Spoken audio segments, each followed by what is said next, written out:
was 22 years old when I came to prison. I was 30 years old when I went to prison. I was at the age of 19. I had just turned 19. Hi, I'm Chris, and I help life-sentenced men transition from institutionalized prison life back into society. Every one of our men has already served 25 to 45 years in prison. I serve on the board of the Corrections Transition Program at Everglades Correctional Institution in Miami, Florida. I teach these men life skills and how to speak, listen, and think, so when they get paroled, they become assets to their communities rather than liabilities of the state.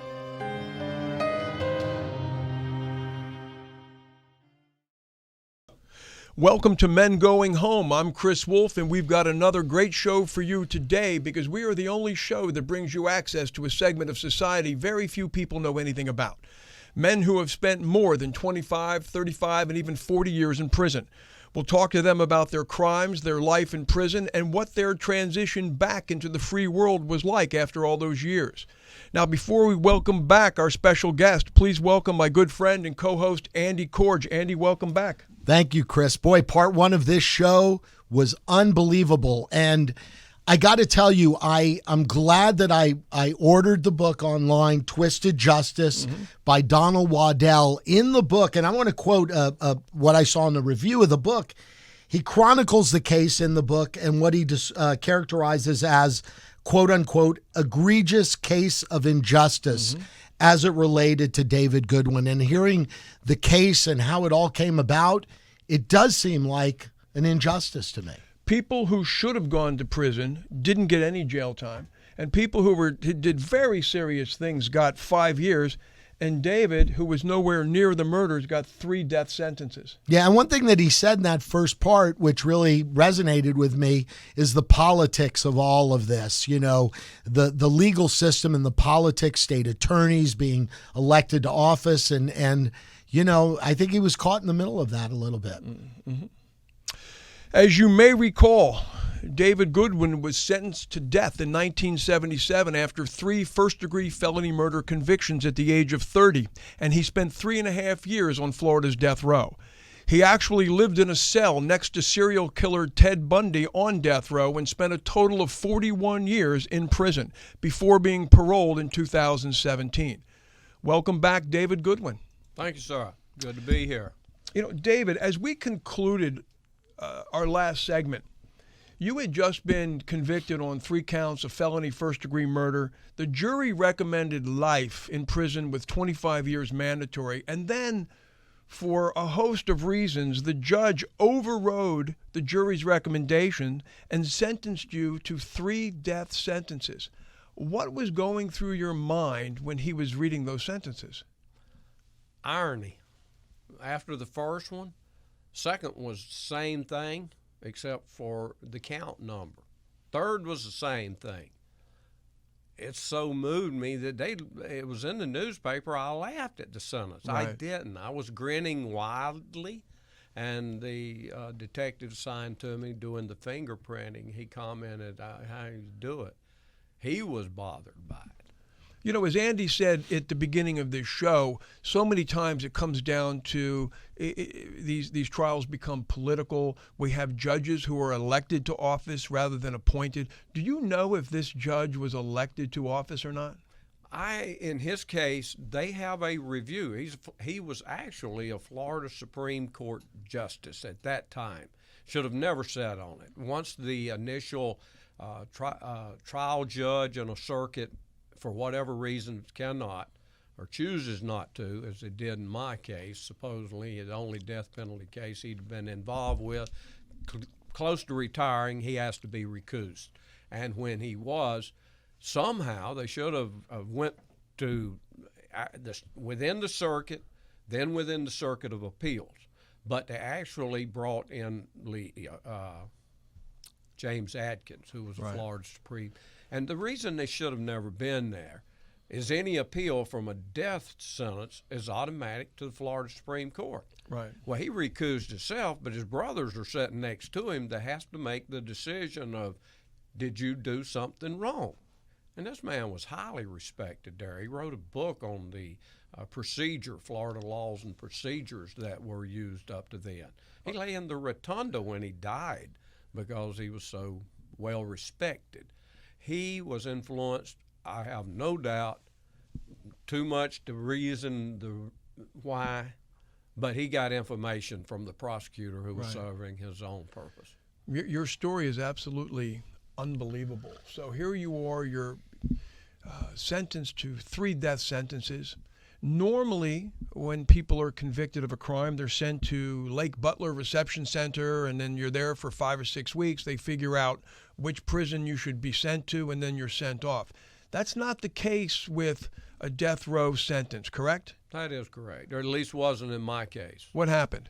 Once they brought me in, they stopped everything, moved me to the head of the line, gave me my haircut, took my picture, gave me a number. But wait, once you received 3 death sentences, Yes. They led you out of the courthouse. Where did they take you? To a jail, where I had been, a jail cell that was isolated. Okay. Next morning, they wake you up, and you get in a van, and you go to Lake Butler, but you get the very speedy entrance. So I was within an hour and a half sitting over at FSP, which is probably 15 minutes away. So you went to Lake Butler Reception Center. They just processed you through, gave you a haircut, did all that stuff, put on your orange top, I guess you wear. Actually, I didn't get that till they wouldn't have access to them until you get to death row. Okay, so you're only at the reception center for an hour and a half, and then off you go to a cage on death row? Actually, in the receiving area. They were working on a cell they were going to put me in on death row. Apparently, they didn't have another one. They were working on the lock. There had been some damages done somehow. You don't seem to me to be somebody who gets scared, you know? So what was it like for you? I'm assuming you weren't scared, but what was it like for you to be at Florida State Prison in 1977 on death row? It wasn't scared to start with, but then you very quickly realize where you're at, and the danger was very prominent then. And so, yeah, I was a little scared. I had a string tied to the foot of my mattress, so when they were letting guys out for shower, I could, if needed, pull that mattress up and use it for some protection from zip guns that walk by and shoot you. What's a zip gun? Zip gun's an improvised instrument for firing some kind of projectile. They used match heads to make powder, and they stopped matches as they learned these things. They came along. Occasionally, real bullets would get in, and they'd improvise a barrel and a system for firing it. So they take you to death row the first day at Florida State Prison. That's when they were still death row at Florida State Prison before they moved it to Union. Yes. They put you in cell number 3. This was on Q wing. Our wing, which is the death row, was full. In fact, I wouldn't come off Q wing until they opened up S wing. So I'm on what was known as the notorious Q wing until one of them decided to name it X wing, and then they had officers, about 6 of them went to trial actually for beating an inmate to death back there. But at what point you end up in cell number 3? Yes. And serial killer Ted Bundy is in cell number 2? Actually, no, that not on Q wing. I would be in several cells before I would experience that. We could get moved for a number of reasons. They opened up S wing, got me moved there. Then I went over to R wing. Then something happened. But I end up in a cell next to Ted Bundy. And you were there for 6 months, 7 months? About 6 months. What was Ted Bundy like? It's hard to say what he was like. My people actually liked him. He was very congenial. In the visiting park, he acted with all propriety and basically did in the back, but he never really talked much. You said he made your parents laugh. How did he make your parents laugh? Same way we do when we interact. Like anybody else, you say something and you make it into where it's humorous for the purpose of eliciting laughter and comfort with us. But when you meet him, he's just a typical guy, nice, affable enough. I mean, as much as I. How tall was he? He was barely a little over taller than I am. He probably was less than 6 foot, probably 5'10". But he wasn't a big guy, kind of No. like my size, Slim, 5'10". much slimmer. So now, but you had an altercation with Ted Bundy on death row. What was the altercation about? You know, I really don't remember. It was words, but you don't really argue behind the doors. There's nothing accomplished behind that. You have to get where you've got access to each other. And one of the reasons that Ted Bundy ended up on death row was that he was finally convicted of killing a 12-year-old girl in the state of Florida. And Yes. what did you say to him? You had an altercation, and you said something to him. I told him save it till we got to the yard. I'm no 12-year-old girl. You said, I'm no 12-year-old girl. I'll see you on the yard. Yes. And do you remember what you don't remember what that altercation was about? But No, I did you see him on the yard? Yes, I did. And what happened? Absolutely nothing. He made a point of staying away from me, and I was fine with that. In the heat of the moment, we do and say things. He realized his error, got very quiet, as the rest of the wing did, to hear how far this was going to go, whether threats of life would actually be made. Potentially, they realized that that could happen. It does. There was a couple of men killed on death row. And when guys are killed on death row, it's in the yard. I mean, you really don't have access to one another, do you? No, we're in a cell most of the time. The Right. yard is the primary place, but it has happened in the past. I don't think it actually resulted in a death, but with the zip guns, men were shot at various times and stabbed. Steinhorst was actually robbed on the yard and stabbed when he put up a fight. So even on death row, there are fights on the yard. Fights, killings, and stabbings. Some guy wanted to buy marijuana from you. He wanted to buy a nickel bag. You didn't have any, and you almost had a ended fight up with in an him. altercation behind. Actually, I had said I would send him one, and circumstances of the next time he lived on another wing. He was on S and I was on R. That when we were to go to the yard, the officers were doing a search that was different than the other, and I wouldn't carry it out. Normally, you could just walk out there with it. So. You said sometimes if guys got on fights, you'd hear the cocking of shotguns. Oh yeah, the guards, they had a special tower. They've got towers all the way around it, but it had a raised wooden, where when yard for death row was out, an officer was assigned to it with a shotgun to keep people from killing each other. You were on death row for 3.5 years. What's a typical day on death row like?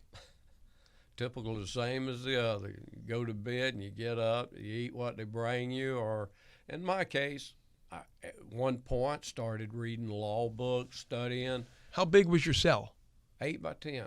8 by 10, single cells. Single cell, cot, toilet, sink, all in there. And you're in the cell 23 hours a day? We're in there all day for days sometimes. It's according. Normally we would shower every other day, twice a week for yard. We were getting what they call tables, which was another hour, 2 hours, the morning, and then the other back half of the wing would get the afternoon, and then next week rotate it. Now, when we talk about your conviction, right, you were convicted on 3 counts of first-degree felony murder for murders you weren't present at. Sure. So at some point, and I did read the legal document, your sentence was lower. They took you off death row and gave you life. Florida Supreme Court ordered that I be resentenced to life. Some cases they order resentencing and you can get death sentence again. But when the Florida Supreme Court ordered the same judge to give me life sentence, then that's what was happening. And to get to the Supreme Court, is that something you had to initiate? No, sir. That is the one last place that you can get an attorney in the state of Florida. If you have a death sentence, the direct appeal is covered. And so the process for that is carried through normally very quickly. I read the document. I believe there was a guy that I knew, a gentleman named, he was Chief Justice Gerald Kogan, and I believe he was involved in your case. Did you remember him at all? No, I don't, and I'm not sure. I'm Okay. fairly sure he wasn't. Right. So they finally, ruled that you had nothing to do with these murders and you shouldn't be on death row, and they took you off. They ruled that he had no justification according to their criteria for sentencing me over a jury recommendation to death. Right. So now you're about to get off death row, and one of the guards says, "Hey, are you sure you don't want to stay here on death row? It's a lot safer." And what did you say? Classification officer came back and looked at me, and he said, "You want to get off of death row?" Or actually out of confinement at that time, what they call AC, administrative confinement, while they decide what you want to do. And some guys coming off of death row actually go to what is called protective custody. And I told him, when he said, "You sure you want to go out there? You know what it's like?" And I said, "Yes, sir." Was it worse? It was a lot worse. Yeah, yeah. You're locked in here's the a one quote. man's cell with the other. Well, here, this is a good time for this quote. You said at Florida State Prison, white men were in danger of their life, especially white men with money. Talk about that. If you seem to have money, many of the inmates in there don't. I'm not racist, but I can tell you, you got a figure of 100,000 in the Florida penal system. 1,200 was the max at FSP. To get there, you either came off of death row, and that wasn't necessarily going to keep you there. I knew several that got off and went to UCI. But most of them are there for violent acts within other prisons. 1,200 out of 100,000. These are the most dangerous people they are, with no other resources. There's no income. Bringing a white man or any man that's got money to submission means they've got your money. You had a situation with a known serial rapist at Florida State Prison. What happened? Basically, I jumped right on him, got into a good fight, had the cops, the officers, to come separate us. He was willingly backing up in the handcuffs. I continued my attack till 4 of them had me, and basically they thought I was resisting. They ended up taking me down violently, and we got out from that, and he wrote me a letter, says, "I'm in love with you, and I can't help myself." And that's what propagated it? Right. No, first it was something he said, and told the guy that was with me that he wasn't talking to him. And that meant that it was derogatory enough that he didn't want my friend thinking it was said of him. So I immediately got up and got on him. And but when we got out and I got that letter, then I started laying on him, and he knew it. I was waiting. He was on another wing, and finally I go in the hallway after him, and he takes one look at me, turns the loose of the food cart, and went down the hallway screaming. Any weapons involved? Yes, I happened to have one at the time. How do you get weapons? Are they made? Are they brought in? Most of them are, but they were a number of people that ended up with real knives, like with real bullets. Things are small. Officer can pass off to you. You got to remember, officers brought drugs there. 10.5 years at Florida State Prison, 3.5 on death row, 7 in general population, one of the most violent prisons in the country. You told me that you were insane at the time and didn't even realize it. Talk about that. You become much like our PTSD guys that come back. They live in that, and it becomes normal for them. Dr. Sheeran says abnormal behavior in an abnormal environment is normal. Oh, yeah. And so when I came out from protecting myself during this ordeal, to me, I was acting normal. I didn't realize that. Well, here's an example that I want you to expand on. You're in the shower 5 or 6 times at Florida State Prison, and you feel a presence walk up behind you, and you hear a voice, and he says, "Are you a punk?" Yes. What do you do? Actually, the 5 or 6 shower heads, so we're in a mass shower. Okay. I took showers regularly. Okay. I did not let anything restrict my life from these idiots. He and I are in there alone, and he made that comment. I'm washing my hair. I get most of it out, and I told him to wait a minute, and I'll be right back. I'll show you, punk. And I went to get my knife. And let me just ask. This is so curious to me. You just seem like a nice, affable sort of guy. I am. Were you? But you became kind of a violent guy once you got to prison, right? I mean, you're not taking. Every incident carried me closer to being abnormal in that abnormal environment. So, but you were not like that at all going in. I mean, growing up, you weren't a guy that got into a lot of altercations. I did get in altercations. I was raised in You know, again, moonshiner parents in a area that men fought, young boys fought. Yeah, I've known for fighting. Okay. But back to your comment about abnormal behavior in an abnormal environment becomes normal. You came back to him with a knife or a razor, and you said to me you didn't care if he was black, white. It didn't matter. If he didn't apologize, you would have killed him. Had to, And there you go. Why did you have to? because it wasn't going to stop. He would have come on until he controlled me. I was his. I didn't like the idea of slick legs, let alone kissing him every morning at 6 o'clock. And that's how you survived 41 years in prison. You, in essence, shed your skin of who you were, and you adapted to your environment. Abnormal becoming abnormal in that abnormal environment. Let's talk about making money in prison, because remember, you had 130 IQ we discussed in our last show, and you knew how to sell marijuana, and the police and the guards at the prison, they knew that David Goodwin was moving the most marijuana, and if they wanted to make more money, they had to saddle up with you. Correct? Absolutely. Talk about that. Where would you start? It happens so many times and so often. But it's like the FSP, which is the only place called prison. Right, Everything Florida else, State correctional Prison. Institution. Right. One of the guys that came to me had been led by someone else that done the selling. I mean, eventually everybody knew that I was behind it, but they never catch me with it. I wasn't doing it. So he came to me.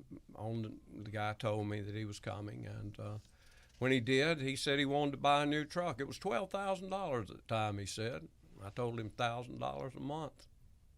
He bring a pound. That was all that particular place could stand. At Union Correctional, I was there 12 years, and you could move 2 or 3 pounds a month. But why were you able to sell so much? You had built a reputation on being fair? I don't know what it was. I didn't do transactions. I always, again, you mentioned the IQ. I managed to have someone between me and the selling. And it all came in with the correction officers, pretty much. Pretty much, yes. For me. Now there was others who did, but they were much smaller amounts. No one can move pounds without. Speaking of which, you're at Florida State Prison. You're in there with your business partner, I believe, not your cellmate. And a guard walks in, and he pulls his pants right down in front of you. That was Union Correction. That was a union. Talk about that. What happened? He simply said, "I've checked around. I know you're doing it. I want to go to work." And so, of course, what are you talking about? I don't know what you're talking about. I'm not telling some officer I don't know. But why did he pull his pants down? Potential wire, because he understands that we are being reluctant. And so my room partner may have actually did it before he dropped his pants. He would have had to, but he didn't get them down far. I can tell you, we were hollering. Yeah, well, hold on. So, but you, the idea was to make sure he wasn't wired. But you didn't trust him, and you said you're going to have to do something for me to earn my trust. Eventually, that was what ended up happening. He brought a big bottle. I don't know if it's a quart or what it was, 151 proof rum, because that's what my roomie drank. I don't drink. Never did like it. That's why I liked marijuana. Still do. Now, but one time you gave him $3,000 and he lost it, right? He didn't. $3,050. He actually had agreed to bring in some money for another inmate, and it was a setup. And he told the police, and they called him, and then he lived on the housing of the institution. Had a wife and 2 kids, and they went and shook his stuff down and found a lot of the stuff, and of course he never came back, and there went my $3,050. Man, you said he was a bit of a nut job anyway, and he had lost his job in Jacksonville. They found him asleep at the wheel or something. No, that was the one that come in and dropped his pants. Oh, that's what I the thought we other were talking one, about. I never seen him again, and nor heard what I did a little, but I won't repeat. And you could hear people are on death row. They would be shocked to realize, you think you're on death row, you're locked down 24/7, and you were dealing marijuana on death row. Yes. How do you do that? Well, the guy next to me potentially took care of it, but you get it through that time through the visiting part. I had some money, so I was able to finance it. And this particular guy, he died last November, so it doesn't really matter. His people would bring it to him. He would get it out of the visiting part, hustle it off, and we would make arrangements to get it. In fact, I got caught taking money out to the visiting part to give my. And what happened? They put you in confinement? Oh, yeah. And weren't you on death row once and somebody hid marijuana in their underwear and you had to do a strip search and they hid it in your underwear? Buddy. That's my buddy. He had a new idea for bikini underwear that he hid in the bottom of it, 2 ounces flattened out. And sometimes it was what they call spin and bend. You'd drop your underwear and turn around. They can see pretty well everything and not see anything. But there was something going on. I'm not sure why he told another one that we call Gator, if they asked for the underwear, do something. So they would take us in 3 at a time into this dress-out room. And so when they asked for the underwear, Gator fell out like it was an epileptic seizure. Right. And they went to just getting us out. So we walk on out and go to the room and light up and wait for him to come back and send him down some, and we all get merry. People at Everglades tell me that you can buy anything on the inside that we can get on the outside. Is that true? Except a vehicle, and you can buy it, but you can't drive it. Right. Right. You want a bottle of Crown Royal or whatever you want, you can get it. I'm not sure about there. They have turned it into an incentive camp, and so any kind of DR will get you sent from there. But UCI, Union Correctional Institution, including women, you just couldn't get a car and drive.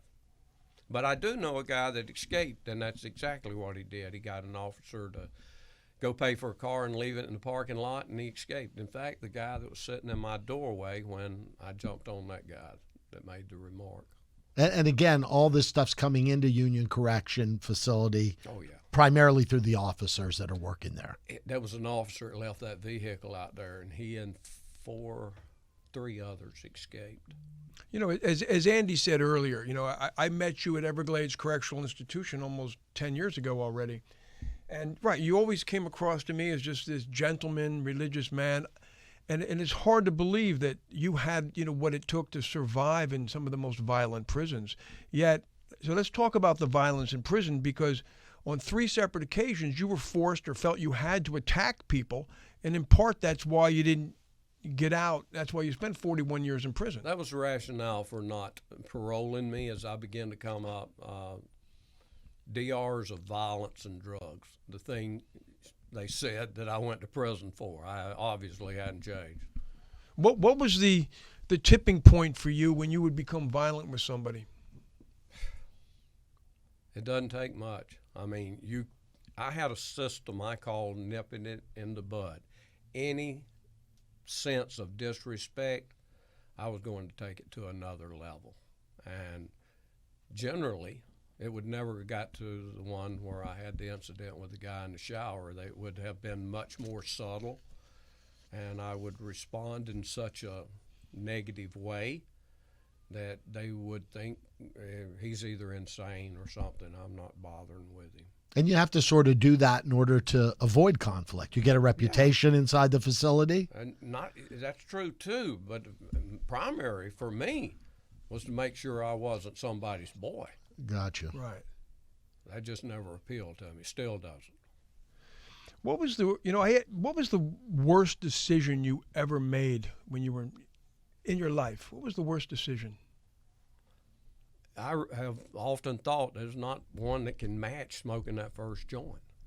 Smoking that first marijuana joint. Worst decision you ever made in your life. Why? Talk about that. It was illegal. When you go across that line, the next illegalities, selling then came out of that. Selling more, being part. If somebody told me 5 years before I was out there that night unloading that boat, I'd be doing that in 5 years, I'd have told them they were crazy. Never in my wildest imagination, but it just fell in place. And you were a very religious young man growing up. Did you set religion aside for a while in your life? And How did you square up religion with what you were doing? I actually won a Bible in what they call sword drills, given a book and a chapter and a verse, and you would go to it. The first one would win. But I didn't have any real religious roots. Okay. And as I became old enough to notice girls, they became my religion. And it was a problem that would follow me right all the way to prison. Let me ask you this question. I asked you about what was your worst day in prison. You spent 41 years in prison. What was your worst day? Excuse me. And you actually said there were two. Talk about those. I don't even remember. I'm sorry, Chris. I believe the first was when you actually had to, and this is, I find, the most humanistic story, is when you're in prison and you're trapped. You're in prison. And you told your wife that you needed to divorce her and take her off the visitors list. Talk about that. There came a point, it was nearly 3 years, that I realized that I'm not going anywhere. For a while, I had deceived myself so much that I bet a guy $2,000 I wouldn't be there 2 years. That's how sure I was. But at 3, we're in the visiting park, and she's sitting in my lap, because you cannot imagine that. Actually, Ted Bundy, impregnated his wife in there, in Death Row Visiting Park. Really? Sure, it was all that. But she's sitting in my lap, and I told her nearing the end of the visit time that not to come back. I was taking her off the visiting list because I was going to do the divorce, and if she came, I knew I'd see her. I said, I'm taking you off the visiting list. You have a list of approved people that they do, so you don't get criminals in there, or 2 women at the time. Any 2 one that you're married to or seemingly close to, they will not let another woman, or used to not let another woman come in to visit you. So I took her off of the visiting list, and that would have been the first, and I think... And she did not want to divorce you? No. She wanted to stay loyal to you? Said, "Don't do it." How far did she travel to the prison to see you? All the way from the other side of Orlando. We actually lived on Merritt Island, a smaller place. People may not know where it's at. And then how much longer after that did you get divorced from her? It wasn't long. I filed the papers, and it wasn't long. I was up front and a little... It was my first legal thing. I told you earlier, one of the things I did. And you can do that in prison. You can get divorced in prison. Yeah. And you actually told me that was even worse than telling her that you wanted to divorce, because they led you upstairs in shackles and set you down? Chains. The judge was there, the stenographer, I suppose, the guards that were with me, and we went through a divorce proceeding of me and the judge. Were your children visiting you as well during your time there? Yeah, the whole time, and even afterwards. I've been very blessed with family support. But how would you describe spending 41 years in prison with 3 children that you love on the outside? Did you feel a lot of guilt or remorse? Oh, still do. Yeah. Yeah, of course. You just deal with it. It's like everything else. You deal with it. Looking back, financial security was so important for you. And you did provide them with $175,000 back then, which was a ton of money. It's equivalent to $750,000 today. But looking back, did you ever think your family would probably have wanted you with them rather than the money? Of course. The wife said as much, and it's just one of those things that you can't change, but of course everyone would. Was she aware of sort of you were selling large quantities? I was bringing in money. Right. And we'd smoked. Right. But she really didn't know the full extent of what you were doing? I had no idea. You stopped smoking marijuana in 1994 and stopped selling marijuana in 1996. Why? What happened? 94, they started urinalysis in there. And up till then, you'd smoke, did what you want, basically. I mean, if they caught you, the worst thing was half of the officers wanted to smoke your stuff. Yeah. A good incident where me and 2 friends are in the cell smoking, and they've rigged up a big plastic mustard jar with a hole in the cap to put the joint, and then mash that, and this shotgun terrible. Officer, the key turns, we hear the door, it's open, and one buddy puts his foot against the door, the other one's trying to hide. And, of course, he comes on in, and he's a name in the Union Correctional Institution that his whole family is officer-oriented, as many of them are. It's a career path.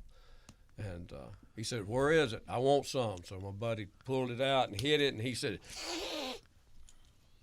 that was the worst problem you had for a long time. But with the urinalysis, they could pull you out, and, you could be in confinement. There's jail in there. Right.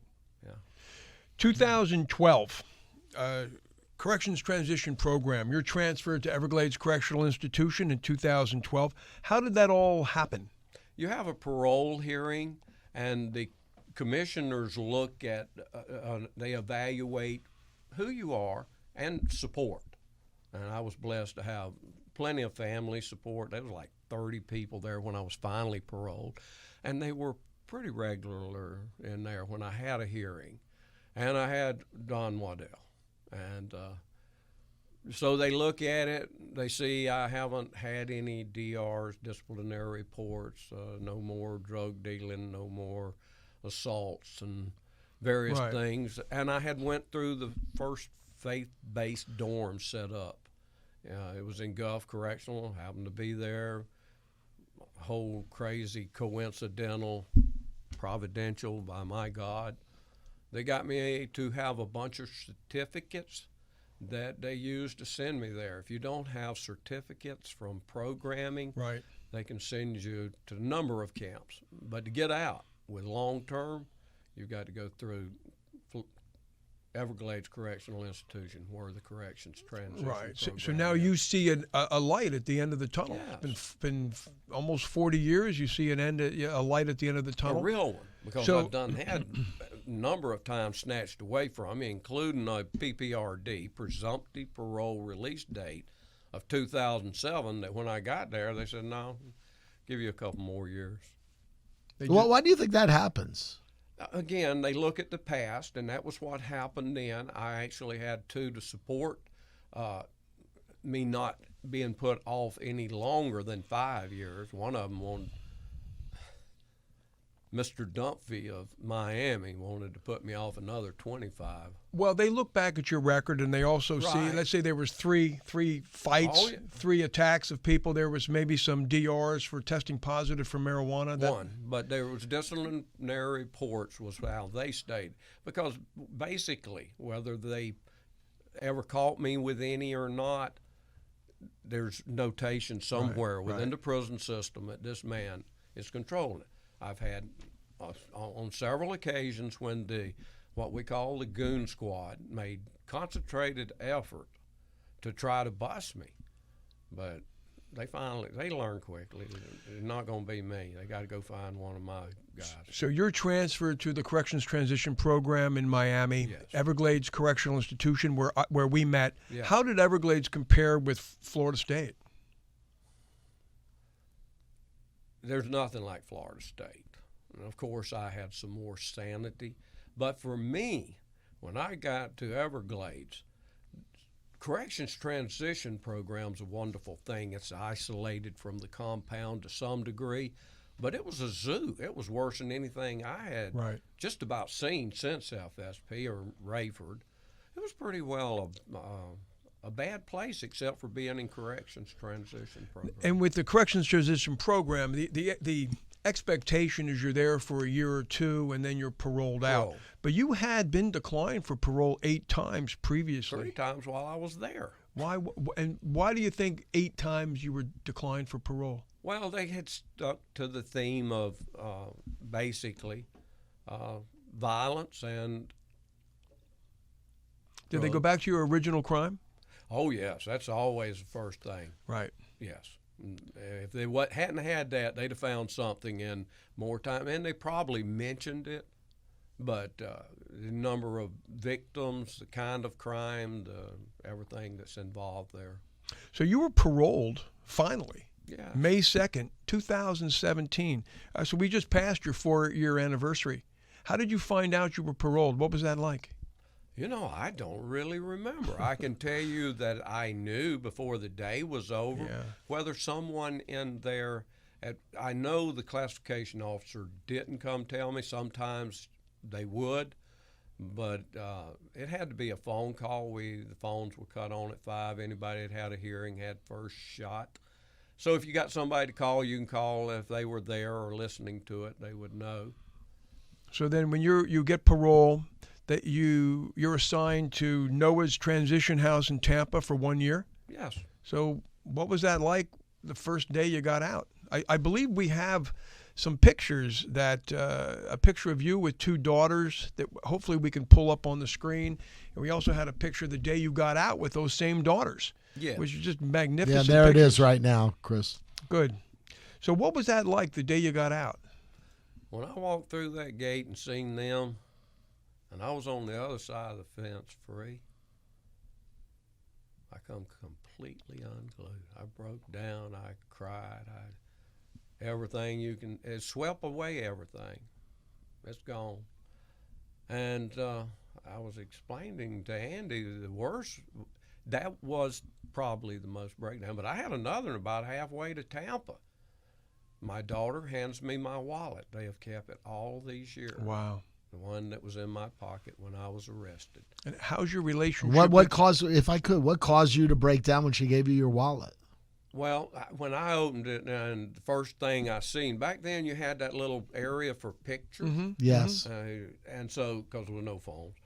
And when I seen my ex-wife and my son who died while I was in prison, I just lost it. I handed it back, told her to get rid of the pictures, and she did, and gave me the wallet back. But it continued building, even as I fought to gain control. I thought I was having a heart attack and finally said something, and one of the daughters said, "Hey, give him a paper bag. He's having a panic attack." Yeah, you're having an anxiety attack. Wow, Sure. imagine. David Goodwin, you were in jail 41 years. The world changed a lot in 41 years. Tell me. What was that like, just dealing with the changes that had occurred in the world after being behind bars for 41 years? There's no way to explain it without just little things. Like that night, I go to pack in a drawer 7 shirts my granddaughter gave me. And I'm looking at them, and I'm thinking, too many choices. Right. I've had 3 for years and didn't have to decide. They were all the same. And going into Walmart, I began to find out, Super Walmart, my children were enjoying watching me, and one of them pointed out that other people were. It was just your amazement of being in a store that even looks like that has that many things to choose there was from. nothing like that. When you left. Everywhere I look, and people. Yeah. My gracious, it's everywhere. And how's your relationship with your daughters now? Oh, wonderful. I just left, in fact, drove over yesterday from Panama City, and 2 days I'll be in Titusville with the other one and seeing my great-granddaughter that I bring up regularly. Now, tell us, I read about a woman who believed in you she believed in you and your innocence for 20 years. Talk about her. She was older than me, and it was a strange fluke of coincidences that brought us together. And I was good for her for a while, and she of me, but by the time I got out, she was older, and I actually went up on Valentine's Day of 2018 after I had gotten out and asked her to marry me. That had always been the agreement. I was going to move to Tennessee and live out my days taking care of her. I remember you told me. That's who I am. I didn't know about her, but you would always say, I'm going to go up to Tennessee, and I know a woman up there. But she, after 1 week, said no, that she didn't want to, and so. Okay. But she said she didn't want to take me from my daughters who were here, where I'd be seeing them, which I do regularly. But it was something about her. She didn't want that. Gotcha. And Dr. Sheeran talks about a lot of times. Guys get married in prison, and for whatever reasons, women can be fascinated until you get out there and become a part of their life.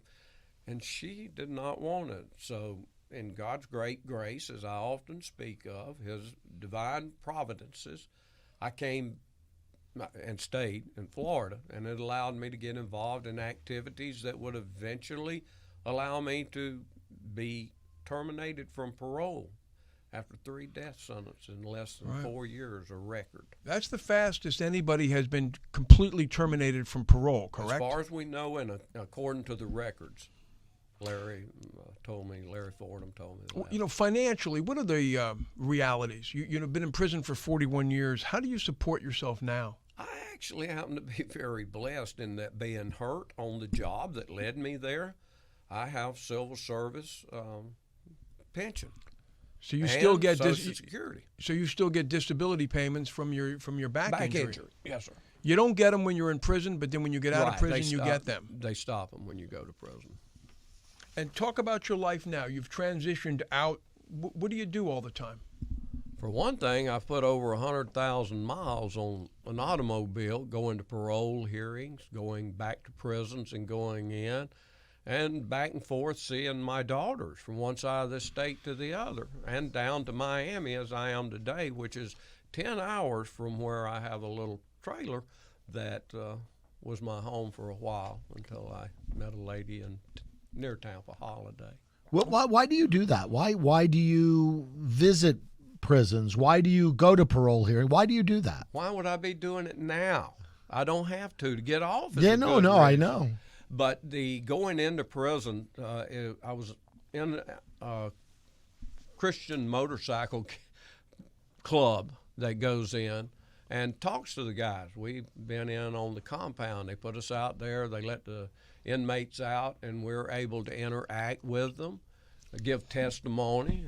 One of the things that I can always tell when I go in there, I don't care. 99% of the time, I'm going to be correct in saying, right, you cannot tell me anything. You think, oh, he's got it made out there. Look at him. He can say anything. But I also wore that same outfit.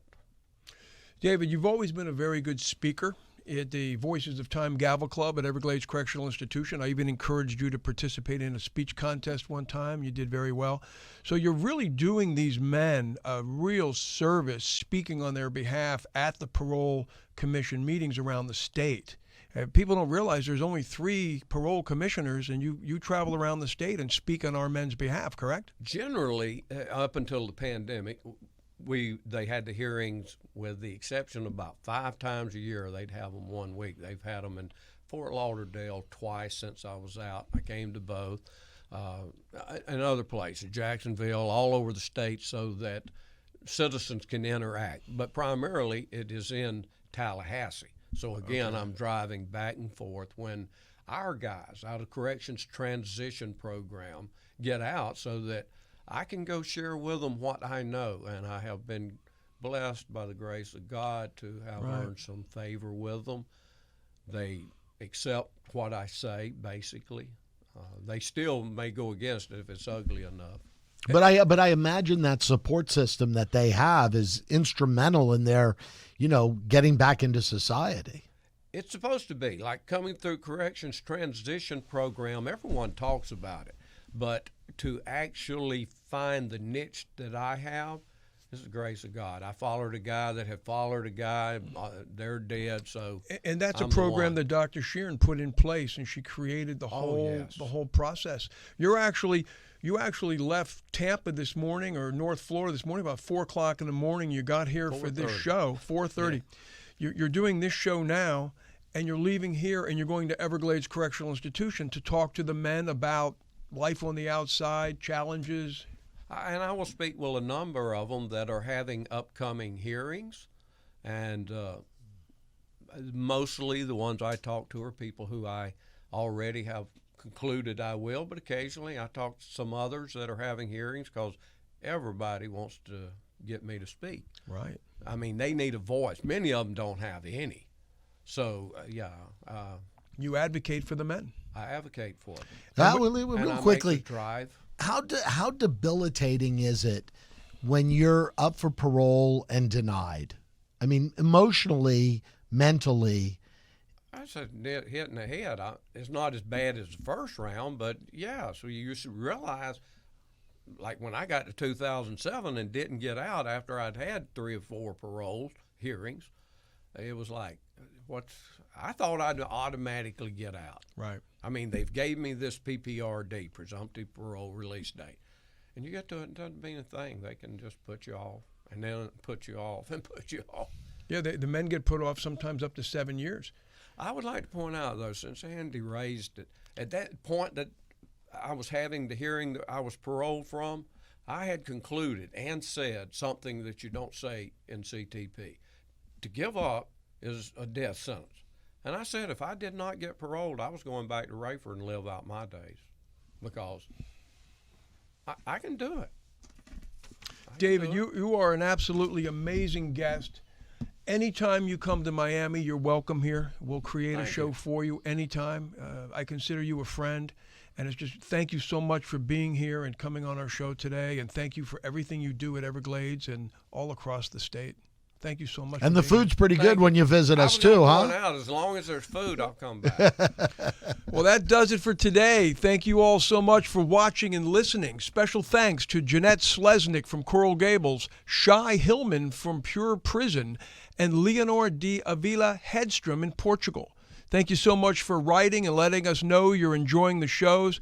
Please join us next week when we interview Timothy Kane, who was only 14 years old when he learned that we are only one bad decision from incarceration, and he received 2 life sentences for murder. Thank you all so much for joining us.